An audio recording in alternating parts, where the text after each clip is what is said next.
समझने के लिए।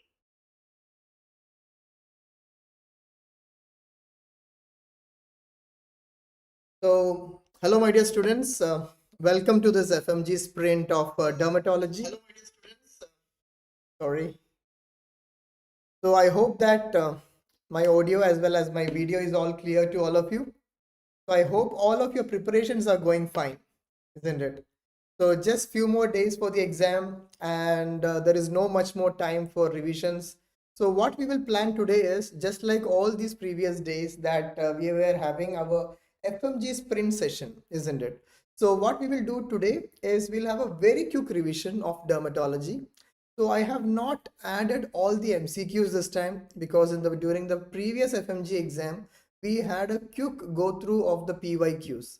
So, today what we will do is whatever is the important topics, whatever is the most likely questions that is expected for the exams, all those things will be discussed, that too in a very quick fashion.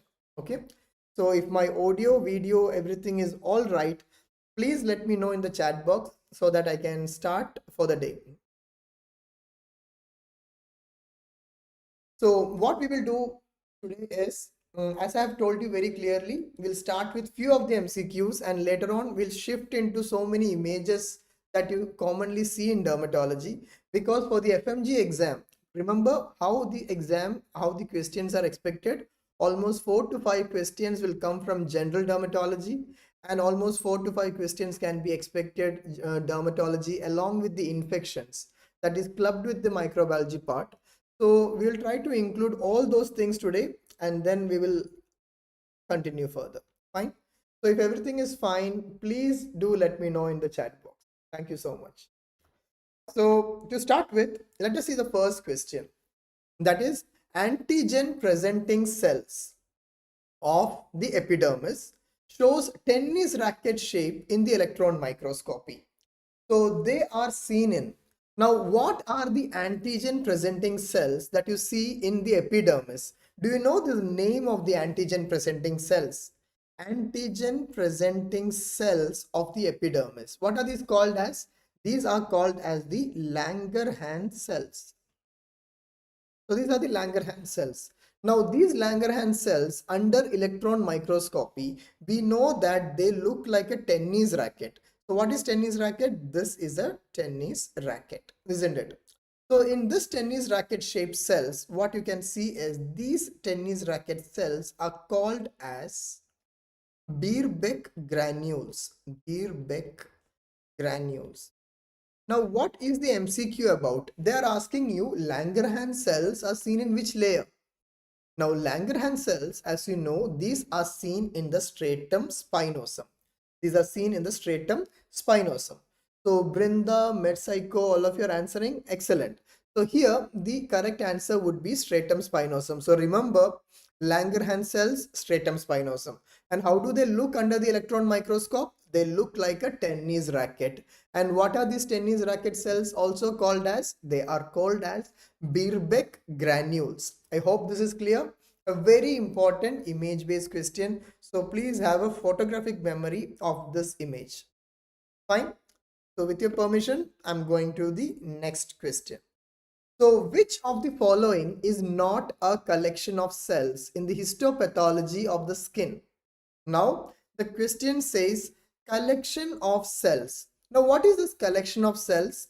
Every time a group of cells get collected, it can be either a neutrophil, it can be a lymphocyte, it can also be a eosinophil, correct? So we mean by collection of cells as an abscess.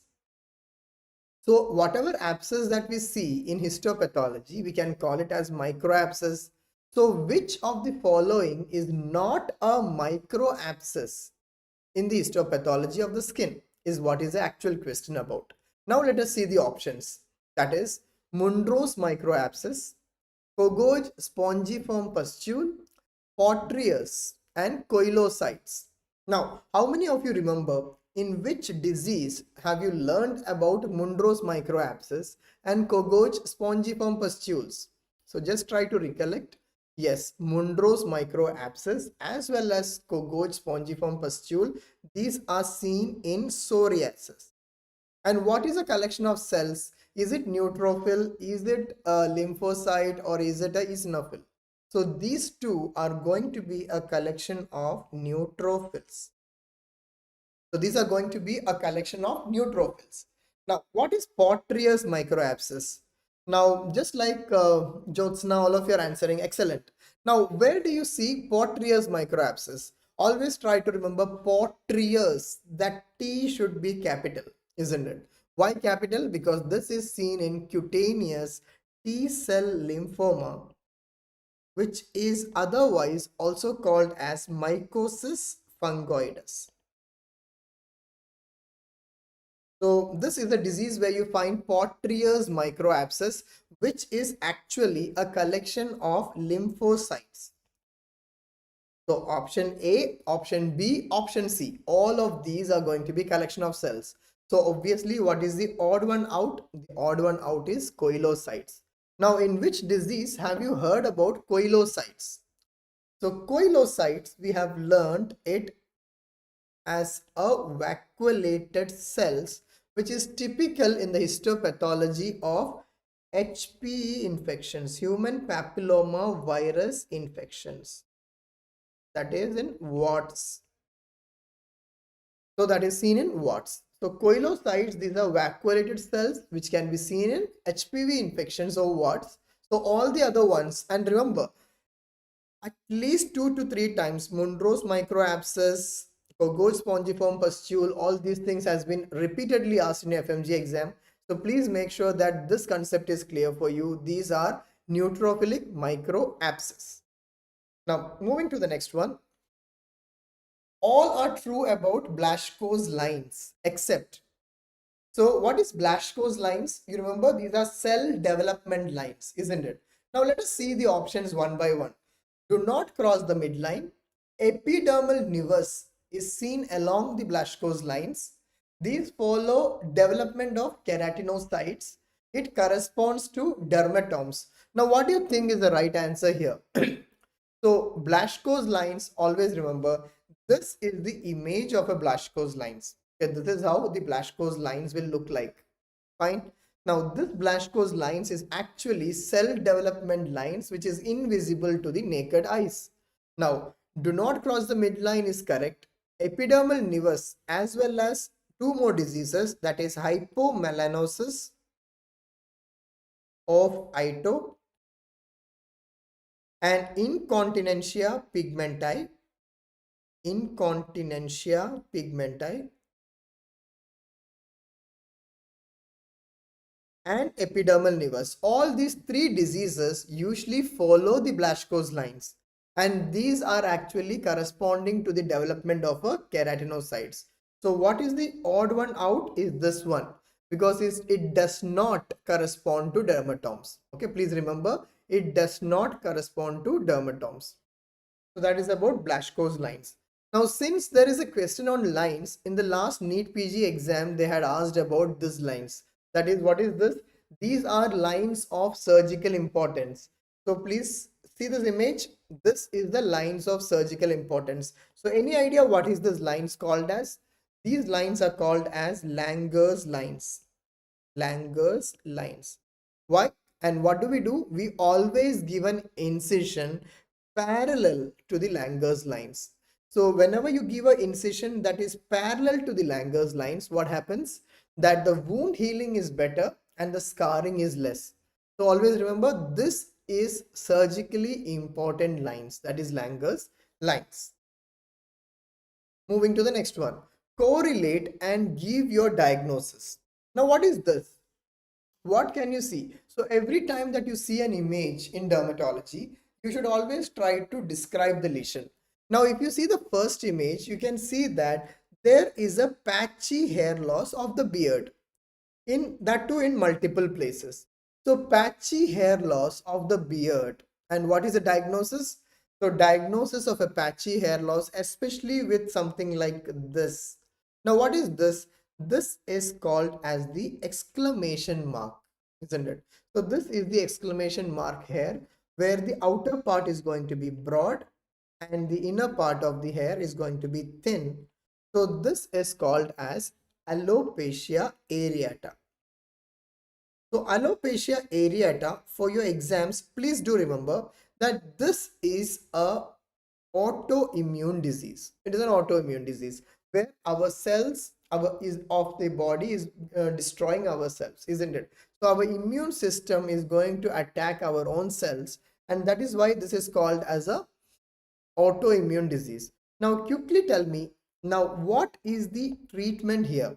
For example, somebody is having as you can see, there is a patchy hair loss. Is there any steroid injection which can be given at the site? That is intralesional steroids. So the example of a intralesional steroid which can be used in the management of alopecia areata would be triamcinolone. So this would be triamcinolone. So that is the right answer for this question. That is, this is alopecia areata, and we can treat it with triamcinolone. So yes, MedPsycho, we can use the same thing, triamcinolone, in the treatment of keloids as well. Excellent. Now let us see this question. Like, name the nail finding and the associated medical condition. So every time you get an image about a nail finding, always look into it. What is the exact finding? Try to name the nail finding first so that you get to know what is the diseases that is associated with it. Now, what is the problem with this nail is that you can see that the proximal half of the nails has turned white in color.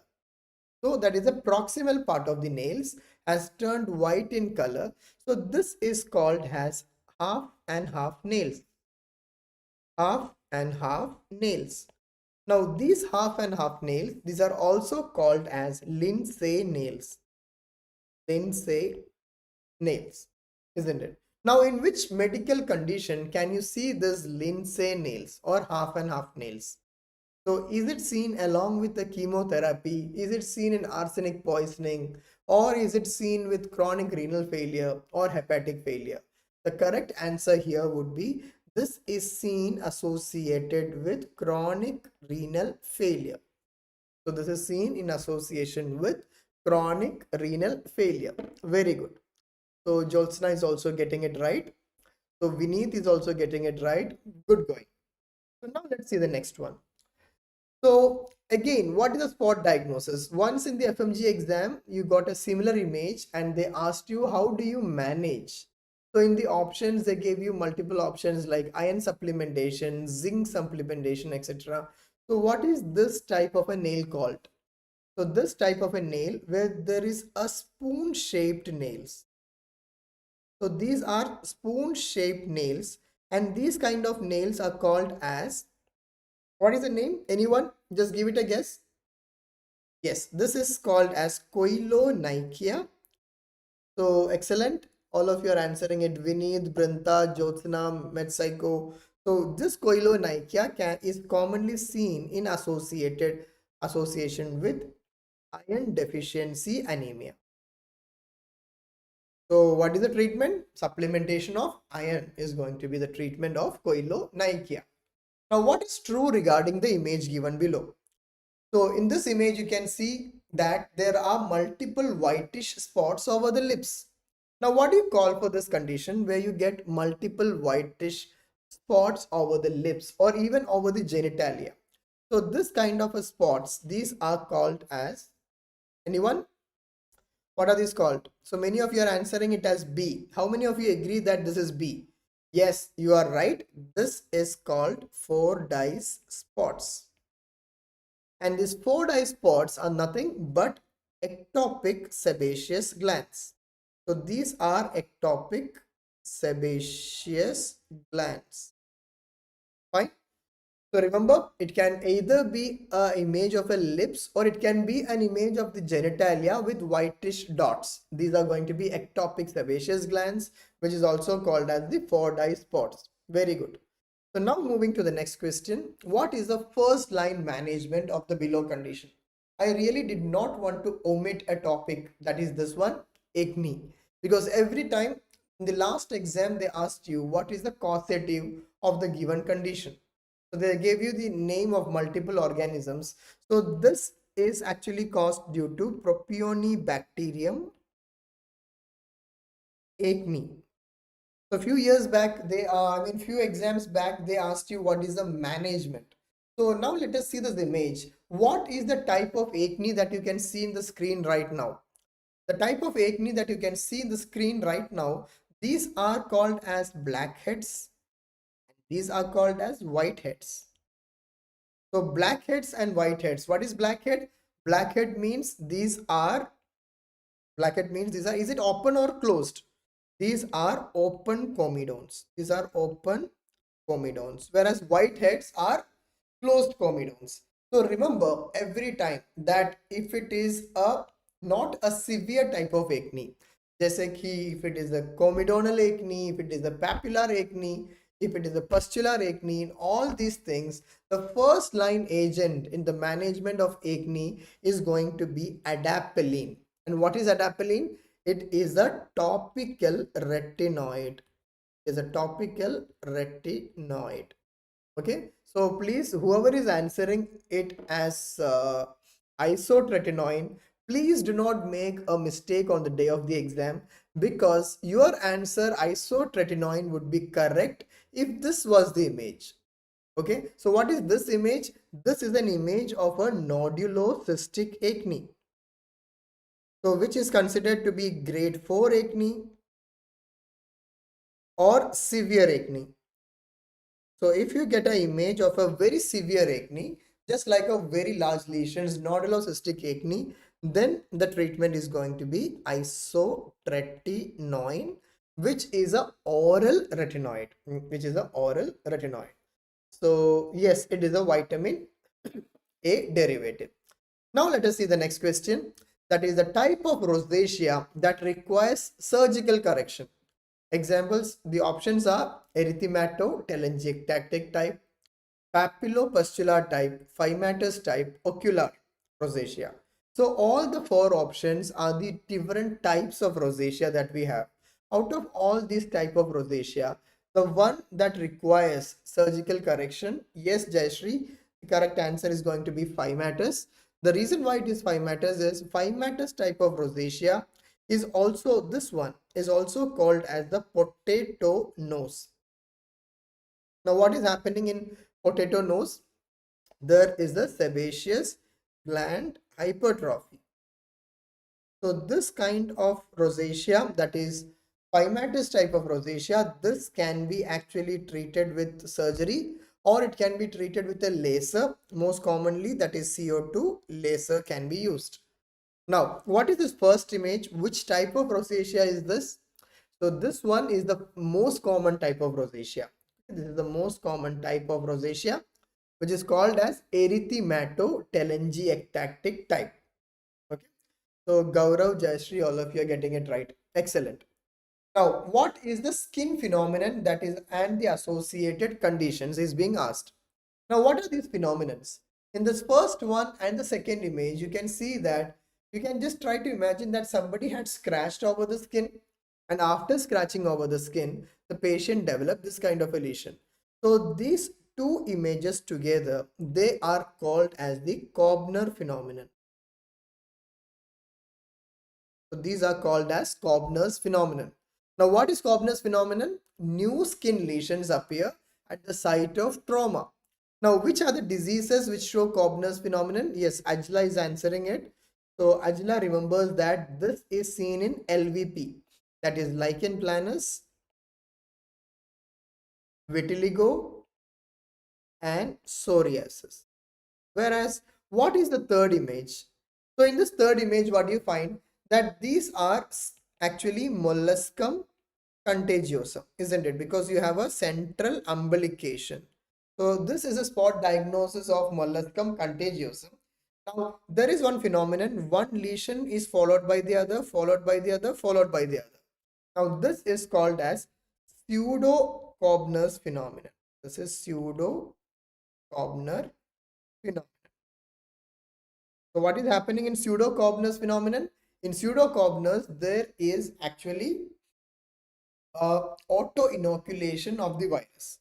Okay, auto inoculation of the virus. So yes, Henderson, Peterson bodies can also be seen. Very good. Now let's see the next question. Patient with the following skin lesions along with scaly lesions over the scalp is best treated with. No, now first you have to look into the lesion. What do you see in this lesion? You can see an erythematous plaque lesion with overlying silvery white scaling, isn't it? Silvery white scaling can be seen. So first tell me what is the diagnosis. The diagnosis here is going to be psoriasis. So if this is psoriasis, then we have to see what is the question being asked. The question being asked is what is the treatment of choice. If there is psoriasis along with scalp psoriasis, what is the overall drug of choice in psoriasis? Yes, and that would be the right answer. So this is going to be methotrexate. Remember, methotrexate is the overall drug of choice in psoriasis. So methotrexate is the overall drug of choice in psoriasis. Now, out of all these options, first tell me which is contraindicated in psoriasis. Out of all these four options, is it prednisolone, cyclosporin, methotrexate, or acitretin?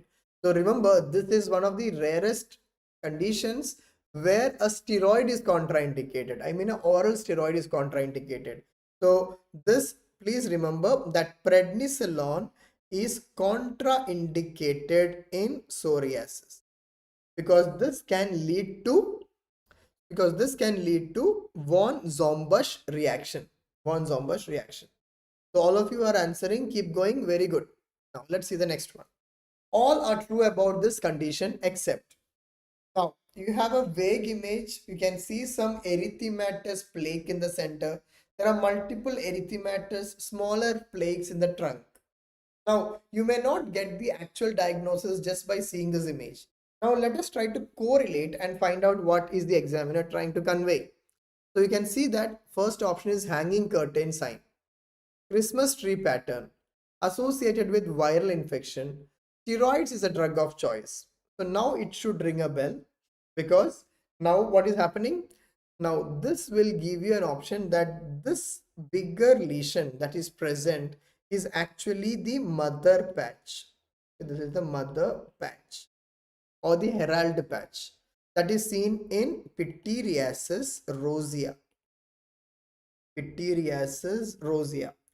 So yes, Jayashri, very good.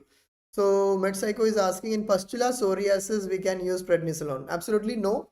Even in pustula psoriasis we can use only topical steroids. Okay. The drug of choice is going to be acitretin. Acitretin. Now, herald patch is correct. Now, pityriasis rosea. So, in pityriasis rosea, if you have done the subject, you know, hanging curtain sign is seen. Christmas tree pattern is also seen. What is the viral infection that is associated? It is human herpes virus, isn't it? 7 and 6 is going to be associated. But steroids, is it the drug of choice? No. So, here the odd one out is this one. Why? Because this is a self-limiting condition. So we do not have to use a steroid.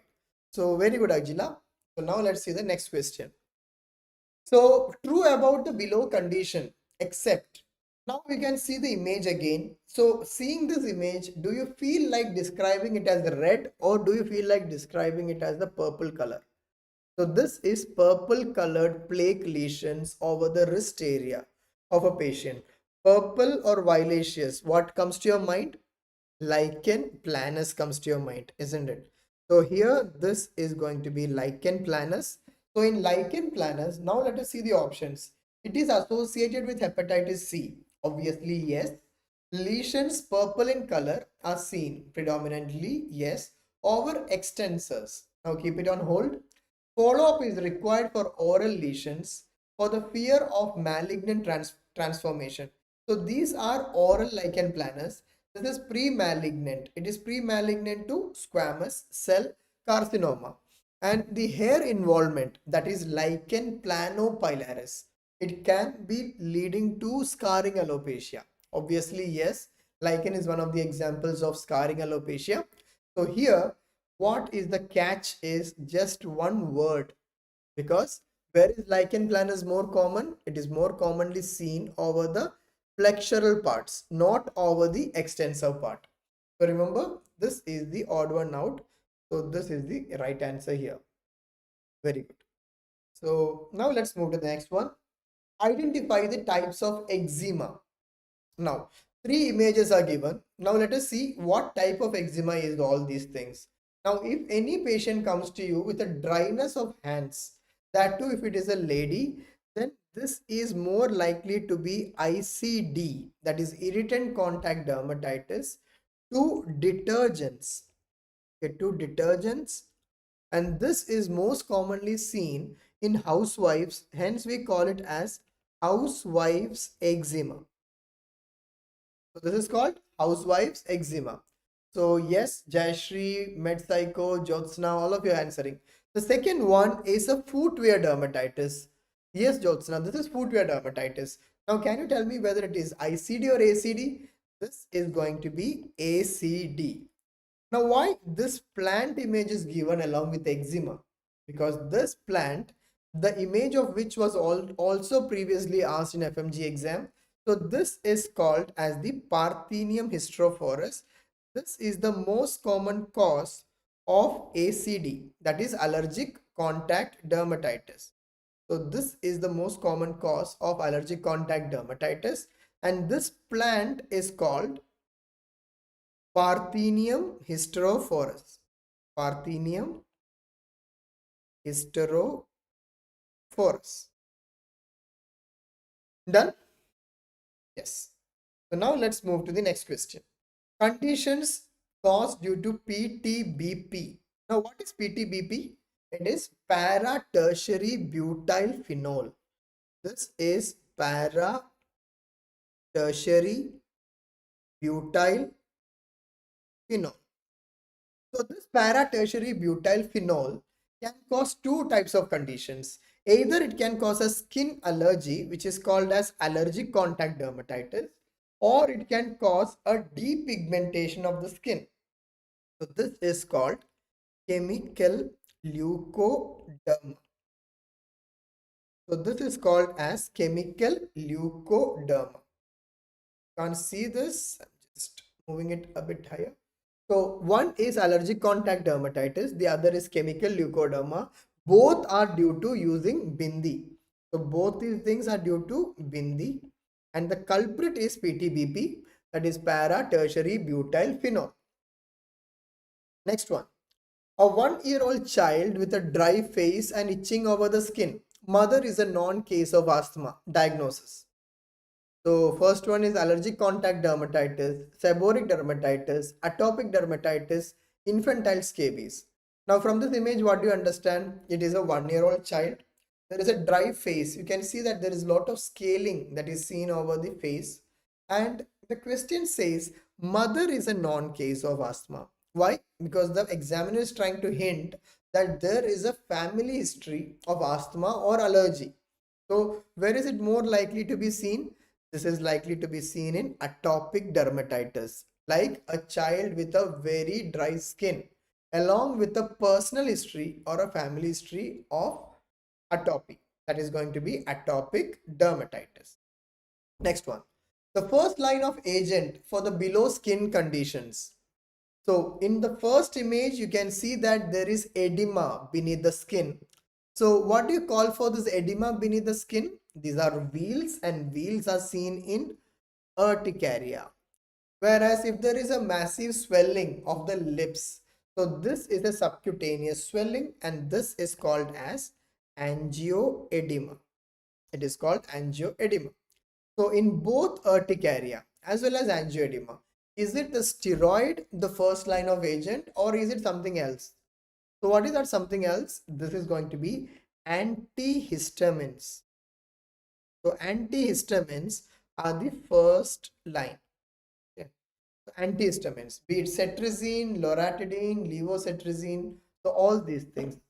So please don't go for your answer as adrenaline, because in both these cases, angioedema as well as in urticaria, our first line of agent is going to be antihistamines. adrenaline only if the patient is going into anaphylaxis.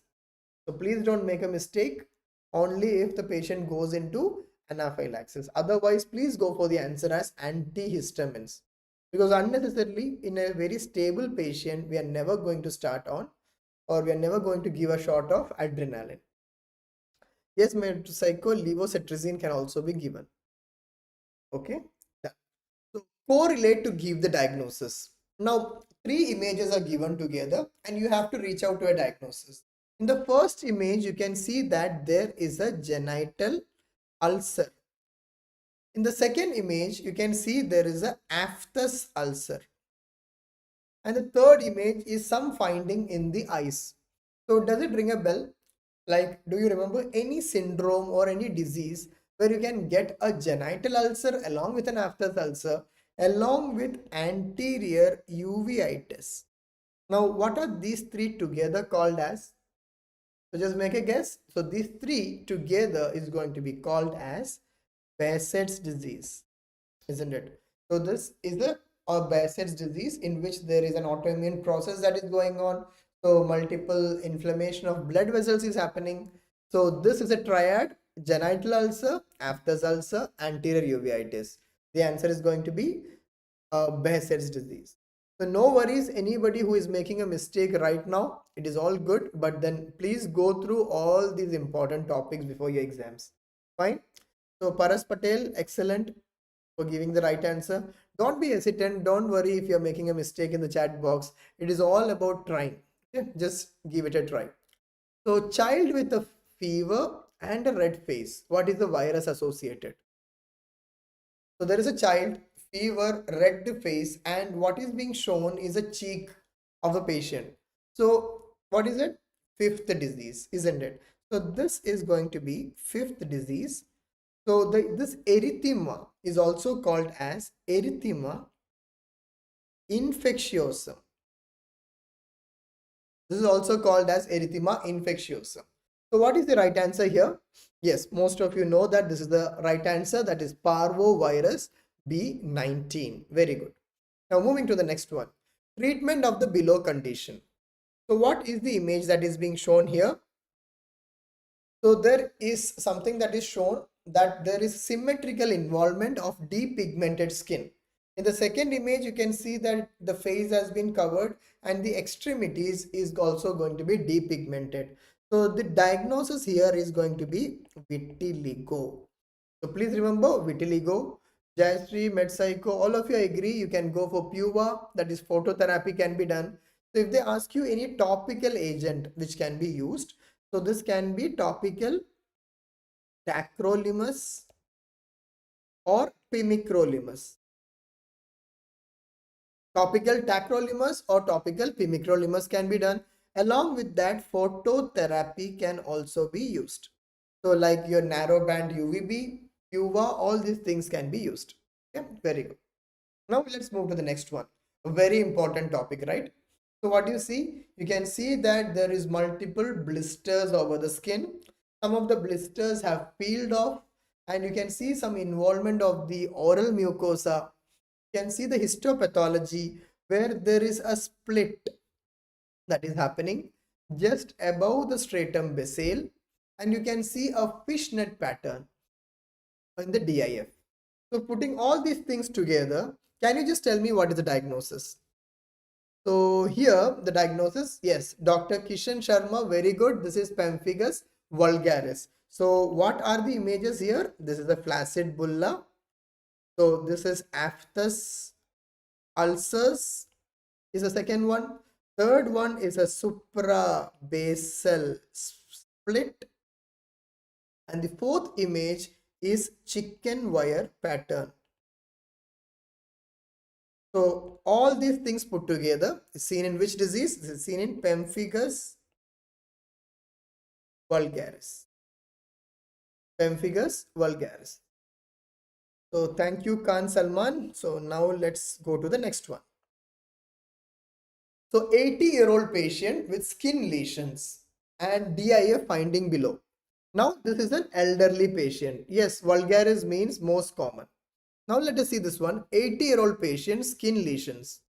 Now there is a tense bulla, and then in the DIF, that is the thing that will help you diagnose this case, because in the DIF you can see a linear pattern over the basement membrane zone. So what is being deposited here? Ig, G and C3 is deposited linearly. So what is the diagnosis? This is going to be bullous pemphigoid. This is going to be bullous pemphigoid. Yes. So this is BPAG2 defect. Very good. So on the day of exam, remember, the easiest way to identify is going to be the age. So if the age is higher, like elderly patients, always think about bullous pemphigoid, where the patient will come to you with a tense bulla. Okay, patient will come to you with a tense bulla. Next one. Now, there is a chance that they may give you very simple bacterial infections, isn't it? Now, whenever there is a group of pustules, your answer should always be folliculitis. Your answer should always be folliculitis when there is a group of pustules. Whereas if there is a pus forming infection of a single hair follicle, like this is what we actually call as a boil, isn't it? So what is the other name for a boil? This is called as furuncle. This is called as furuncle. Whereas if there is multiple hair follicles that is involved, so in that case, what do we call? We call it as a carbuncle. So all these are very, very important images. So Dr. Anil, Chandni, Medpsycho, Gia, all of you are answering it. Very good. So remember folliculitis, furuncle and carbuncle. Next one. Diagnosis of the skin lesion without itching with the following Woods lamp examination finding. So you can see there is a well demarcated hyperpigmentation over the axilla, and the question itself says there is no itching, and the Woods lamp examination gives you a coral red fluorescence. So what is the diagnosis now? So putting all these things together, our diagnosis would be, yes, very good. This is called erythrasma. So this is called erythrasma caused by Corynebacterium. So this is erythrasma. Next one, common associations of the below skin condition. Now what is the skin condition that is given here? You can see that there is a velvety type texture of the skin. So, and there is some hyperpigmentation as well. So please let me know what is the right answer. Yes, this is called acanthosis nigricans. So this is acanthosis nigricans. Now the question was, what are the common associations? Now Jaldi, just let me know what are the common associations of this disease. So very good, very good. All of you are giving the right answer, that is acanthosis. So diabetes has come in the options now. The most common association would be obesity. So along with obesity, it can be diabetes, it can be metabolic syndromes, a metabolic syndrome X. Okay, rarely it can be some malignancies. It can be PCOD as well. So all these are the various associations. So I can get all the answers here in the chat box. Excellent. So this is one of the spot diagnosis. Now tell me, what is the most common causative of the below skin lesion? Now this is an infection. What you can see is a golden yellow honey colored crust. So where do you find a golden yellow honey colored crust? You can see them in a condition called impetigo. So in this impetigo, is it a bullous type or a non-bullous type? The type you can see here is a non-bullous type. So this is caused by streptococcus. So this is caused by streptococcus more than staph. So this is a non-bullous impetigo, where here the right answer would be always streptococcus. Okay, very good. Next one, correlate and diagnose. So what you can see is, you can see some hypopigmentation over the trunk. So there is a hypopigmentation over the trunk, along with a KOH finding is given. So in this KOH, you can see that there are multiple long strands of hyphae. Along with that, you can see that the fungal spores, they are arranged together. So what is this? Spaghetti and meatballs KOH, isn't it? Or banana and grapes KOH. So this is hyphae plus spores. So these things together, where did you learn about spaghetti and meatballs? So this is seen in Pityriasis versicolor. So this is seen in Pityriasis versicolor, and the causative is going to be Malassezia furfur. The causative is going to be Malassezia furfur. Next one. Identify this itchy skin disease and its management. So what is given in this image? You can see that the finger webs are given, isn't it? So in which condition can you see this very itchy condition where the organism or something can be seen around the finger webs? So this image shows the burrows. So what is the condition where you find this burrows? The diagnosis here would be scabies. So in scabies, the question is about its management. So what is a drug which can be used over the body for the management of scabies? The drugs that can be used is 5% permethrin. 5% permethrin. So Dr. Kishan, Dr. Anil, Jia, all of you are answering. Chandni. So this is scabies. Next one. Repeat question, 100% sure, isn't it? That is going to be a farmer with a swollen foot and some discharging grains. Some sinus openings would be there through which some discharging grains is happening. So what is the diagnosis? Yes, this is mycetoma. So this is going to be mycetoma. Remember, in mycetoma, in case it is fungal, we call it as eumycetoma. Whereas in case if it is a bacterial, this is called as actinomycetoma. So bacterial means we call it as actinomycetoma. Whereas this is another one, deep fungal infection, where you have multiple nodules over the skin. So these multiple nodules over the skin, especially after a prick with a rose thorn. What is the diagnosis? It is called as the rose gardener's disease. Yes, Dr. Anil Chandni, what is it? This is called sporotrichosis. This is called sporotrichosis. So in histopathology of sporotrichosis is important. In histopathology, what you see is a asteroid bodies. Asteroid bodies. So these are star-shaped bodies, and these are called as asteroid bodies. This is also one of a deep fungal infection. Moving to the next one. Patient presented with multiple nodular lesions over the face with hoarseness of voice. So what are these? Yes. What is the diagnosis? When you find these kind of nodular lesions over the face, even the ear lobes and all, when there is a hoarseness of voice, so this raises a suspicion of leprosy. And which type of leprosy can give you these kind of nodular lesions? These are seen in lepromatous leprosy.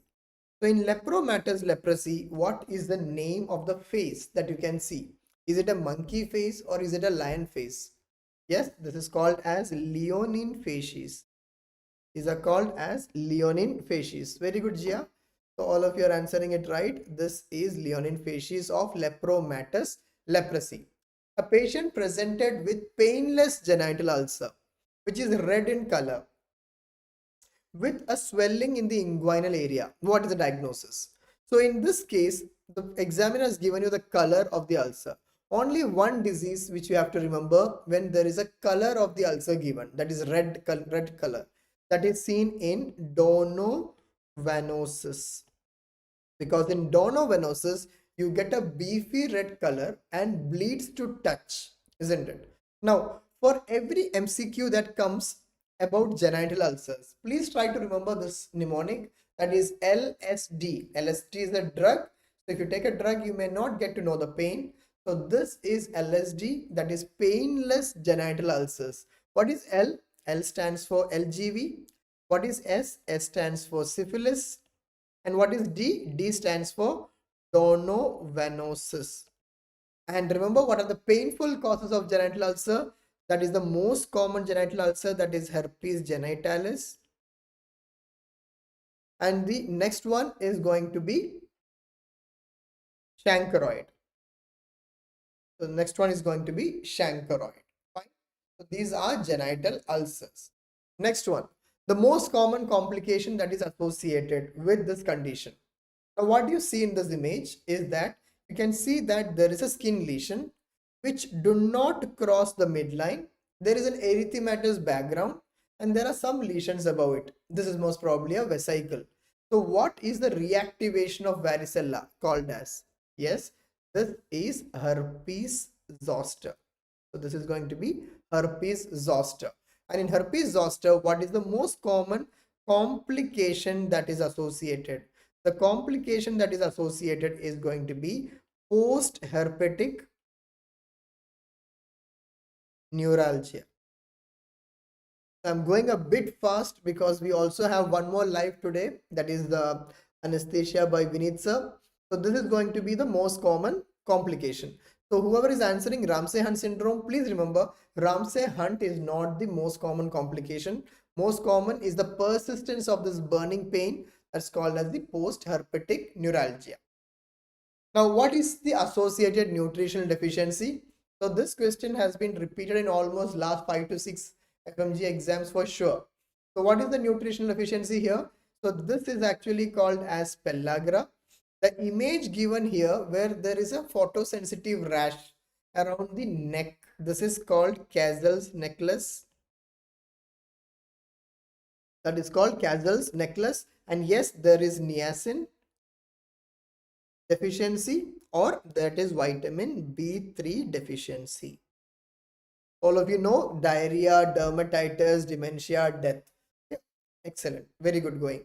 Now, one more image about this nutrition deficiency. If you get a child around 1 or 2 years of age with complaints of a periorificial dermatitis along with diarrhea and along with hair loss, that is alopecia, what is your diagnosis going to be? Yes, your diagnosis is going to be zinc deficiency, and this is called acrodermatitis enteropathica. It's called acrodermatitis enteropathica. Now, few things about skin malignancies. Now, what are these skin malignancies? There are two images given. The first image is showing you that there is a dark lesion, black colored lesion. Now, if you closely see this lesion, can you try to give this A, B, C, D, E? That is algorithm.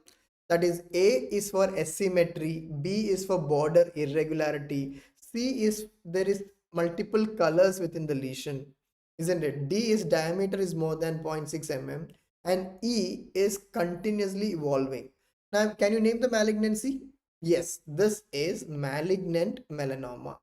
This is malignant melanoma. And what about the second image? A second image is one of the malignancy which is always seen over the face of the patient.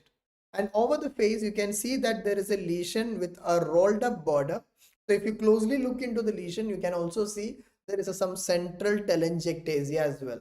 Now, this one is called basal cell carcinoma. It is the most common skin malignancy, isn't it? Basal cell carcinoma. So please remember, on the day of exam, if you get a face, and especially if the lesion is above this line, whatever you can see over my in my screen, so that is the most common site of basal cell carcinoma. Whereas if it is a black lesion, the answer would be malignant melanoma. So the next one, some exophytic growths are seen in the genitalia of a sexually active female. Now, what is the organism that is associated with this infection?